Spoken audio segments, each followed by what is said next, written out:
Assalamualaikum warahmatullahi wabarakatuh. Halo, perkenalkan nama saya Fatimah Zahra dengan NIM 666219001, mahasiswa Ilmu Komunikasi Untirta semester 3 konsentrasi jurnalistik kelas 3E. Video ini ditujukan untuk memenuhi tugas ujian akhir semester mata kuliah komunikasi antar pribadi. Di video ini saya akan memaparkan beberapa hal mengenai komunikasi antar pribadi.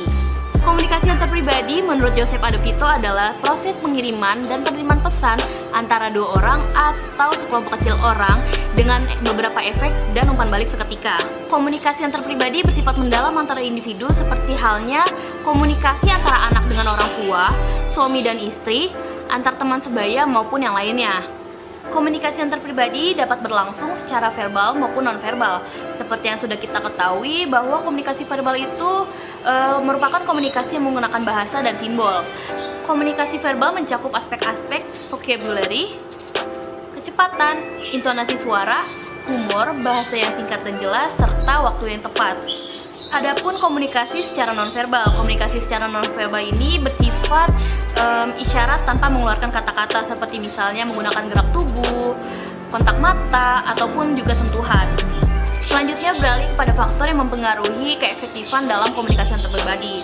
Adapun faktor-faktornya ialah yang pertama itu ada keterbukaan, di mana keterbukaan ini maksudnya adalah antara si komunikator dengan komunikan bersikap saling terbuka dan tidak tertutup. Kalau di antara mereka bersifat tertutup atau pasif, maka komunikasi antar pribadi pun tidak bersifat efektif. Faktor yang kedua adalah adanya rasa empati, di mana rasa empati ini kita bisa merasakan apa yang orang lain rasakan secara emosional. Lalu yang ketiga, adanya pemberian dukungan. Hubungan interpersonal yang efektif adalah hubungan di mana terdapat sikap mendukung dan tidak bersifat evaluatif.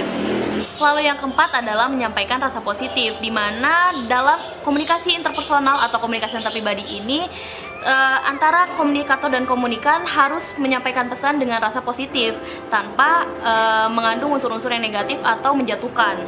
Lalu faktor yang terakhir adalah adanya faktor kesetaraan, di mana dalam hal ini antara komunikan dengan komunikator mesti menyamaratakan posisi di antara mereka sehingga tidak muncul sikap diskriminatif atau saling menjatuhkan. Dari komunikasi antar pribadi ini kita bisa menjalin hubungan lebih dekat dan lebih harmonis dengan orang lain.